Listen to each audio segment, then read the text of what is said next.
ഭഗവത്ഗീത പഠന സഹായി ബോധന സൂചന സഹിതം. പാഠം 94 ദൈവാസുര സമ്പത്ത് വിഭാഗയോഗം. ശ്ലോകം 21 മുതൽ 24 വരെ.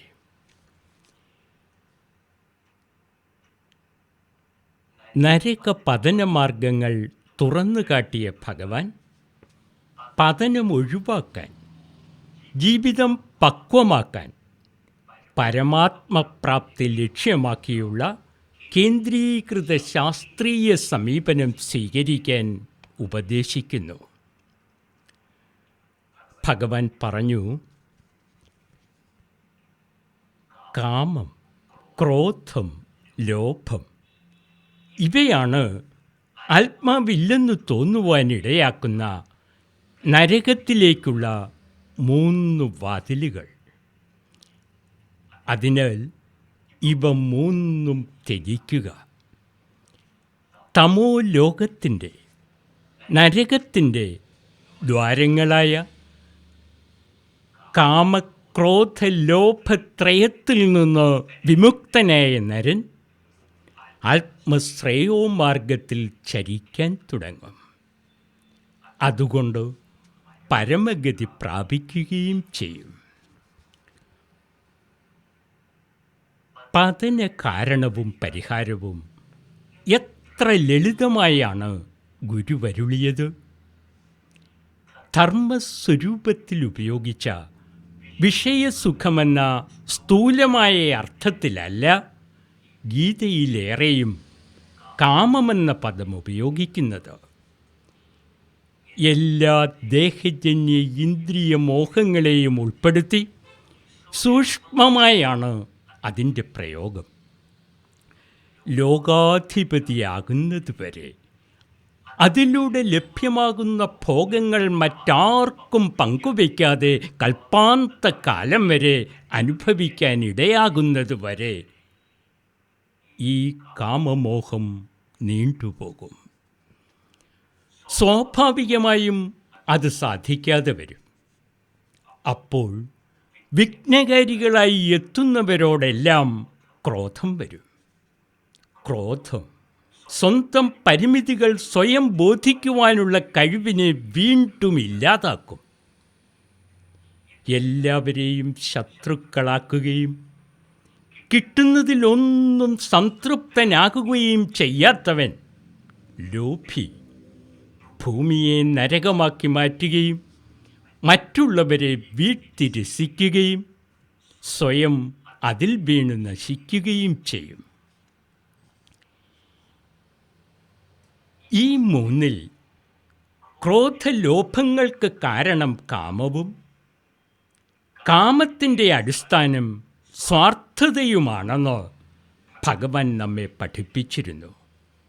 അതിനാൽ കാമത്തെ നിയന്ത്രിക്കാൻ സ്വാർത്ഥതയെ നിയന്ത്രിക്കണം.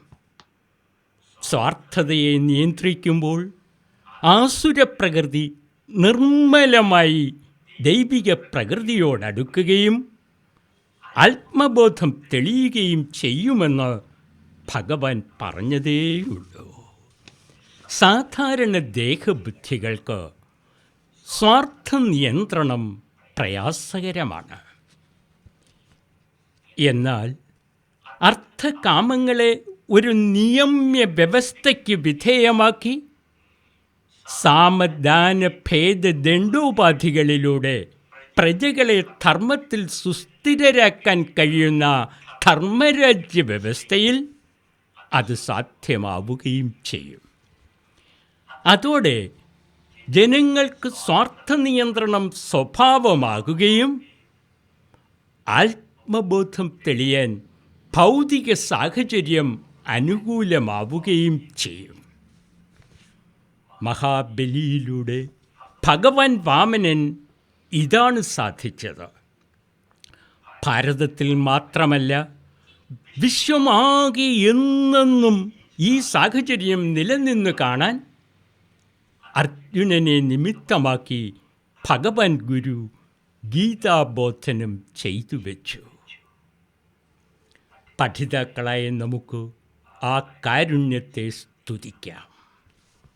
സർവ്വലോകങ്ങൾക്കും സുഖം ഭവിക്കാൻ ഉതകുന്ന ശാസ്ത്രവിധി വിട്ട് കാമരതനായി സ്വേച്ഛാചാരിയായി വർത്തിക്കുന്നവൻ ഫലസിദ്ധി നേടുന്നില്ല, സുഖം അനുഭവിക്കുന്നില്ല, പരമഗതി പോകുന്നുമില്ല. അതുകൊണ്ട് ചെയ്യേണ്ടതും ചെയ്യരുതാത്തതും വ്യവച്ഛേദിച്ചറിയുന്നതിൽ ശാസ്ത്രമാകട്ടെ നിനക്കു പ്രമാണം. പരിമിത സ്വാർത്ഥ നിയമങ്ങളാകാതിരിക്കട്ടെ. ശാസ്ത്രോക്തമായ കർമ്മം എന്തെന്നറിഞ്ഞ് ഇവിടെ അത് ചെയ്യാൻ നീ ബാധ്യസ്ഥനാണ്.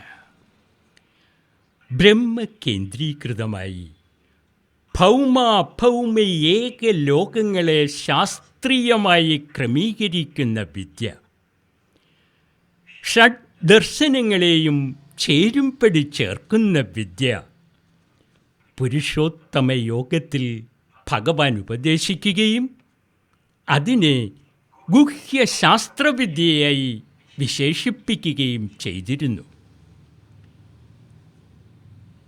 ഇപ്പോൾ ഈ ഭാഗത്ത് കർമ്മം ചെയ്യാൻ ഗുരു ശിഷ്യനെ ഉത്ബോധിപ്പിക്കുകയല്ല, കൽപ്പിക്കുക തന്നെയാണ്.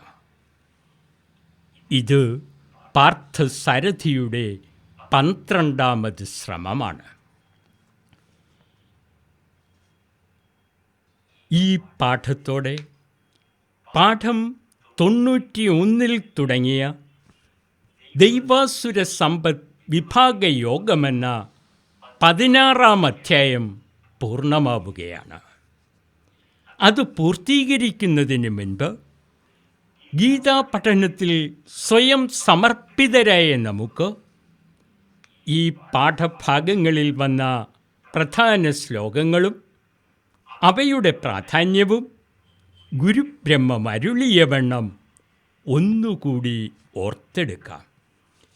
തെളിമയ്ക്കായി തിരുമുഖത്ത് ശ്രദ്ധയൂന്ന ശ്ലോകം 1, 2, 3.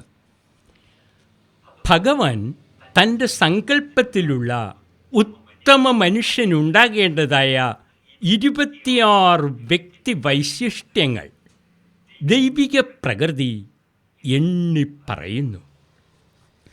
ശ്ലോകം 4 ആസുരപ്രകൃതി സംക്ഷിപ്തം. ശ്ലോകം 6 ഭവിച്ച ജീവികളാകെയും ഈ 2 ഗണത്തിൽപ്പെടും. ശ്ലോകം 11, 12 ആസുരപ്രകൃതിയുടെ അടിസ്ഥാന ലക്ഷണം. ശ്ലോകം 12 ഉത്തരഭാഗത്തിൽ പുരുഷാർത്ഥ പ്രതിപാദിതങ്ങളായ അർത്ഥകാമങ്ങളെ രാമായണ ധർമ്മ നിർവചനപ്രകാരമാണ് ഉപയോഗിച്ചിരിക്കുന്നത്. അവയിൽ നിയന്ത്രണമേ ഇല്ലാത്തവർ അസുരർ. ശ്ലോകം 16 നരകം സ്വവാസന നിർമ്മിതം. ശ്ലോകം 21 ആത്മബോധം നശിപ്പിക്കുന്ന നരകത്തിലേക്കുള്ള 3 വാതിലുകൾ, കാമക്രോധ ലോഭത്രയങ്ങൾ. ശ്ലോകം 22 ഇവയിൽ നിന്നുള്ള വിമുക്തി ആത്മബോധം തെളിയിക്കും. ശ്ലോകം 23, 24 ഷഡ് ദർശനങ്ങളെയും ചേരുംപടി ശാസ്ത്രീയമായി ക്രമീകരിക്കുന്ന വിദ്യയെ അനുവർത്തിച്ചാൽ സർവ്വലോകങ്ങൾക്കും സുഖം ലഭിക്കും.